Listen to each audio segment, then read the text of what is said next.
ನಮಸ್ಕಾರ ವೀಕ್ಷಕರೇ, ನಾನು ನಿಮ್ಮ PH ನಾಯ್ಕೋಡಿ.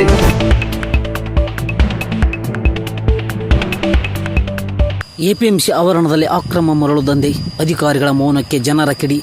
ಜೀವರ್ಗಿಯಲ್ಲಿ ದೊಡ್ಡ ಮರಳು ಮಾಫಿಯಾ ಆರೋಪ.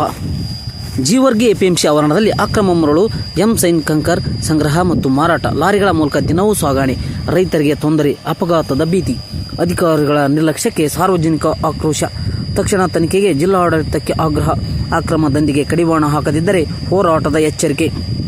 ಇಂದು ಕ್ರೈಮ್ ನ್ಯೂಸ್ ಜೀವರ್ಗಿ ಪಟ್ಟಣದ ಕೃಷಿ ಉತ್ಪನ್ನ ಮಾರುಕಟ್ಟೆ ಆವರಣದಲ್ಲಿ ಅಕ್ರಮವಾಗಿ ಮರಳು, ಎಂಸೈನ್ ಮತ್ತು ಕಂಕರ್ ಸಂಗ್ರಹಿಸಿ ಮಾರಾಟ ಮಾಡಲಾಗುತ್ತಿದೆ ಎಂಬ ಆರೋಪ ಕೇಳಿಬಂದಿದೆ.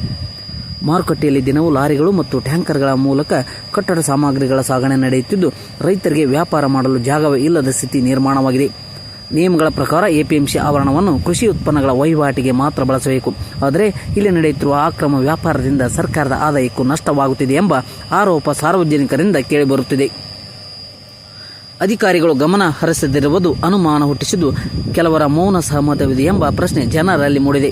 ಈ ಕುರಿತು ತಕ್ಷಣ ತನಿಖೆ ನಡೆಸಿ ಅಕ್ರಮ ದಂಧೆಗೆ ಕಡಿವಾಣ ಹಾಕಬೇಕು ಎಂದು ಜನರು ಆಗ್ರಹಿಸಿದ್ದಾರೆ. ಇದು PNC IB ಕ್ರೈಮ್ ನ್ಯೂಸ್ ಜೀವರ್ಗಿಯಿಂದ.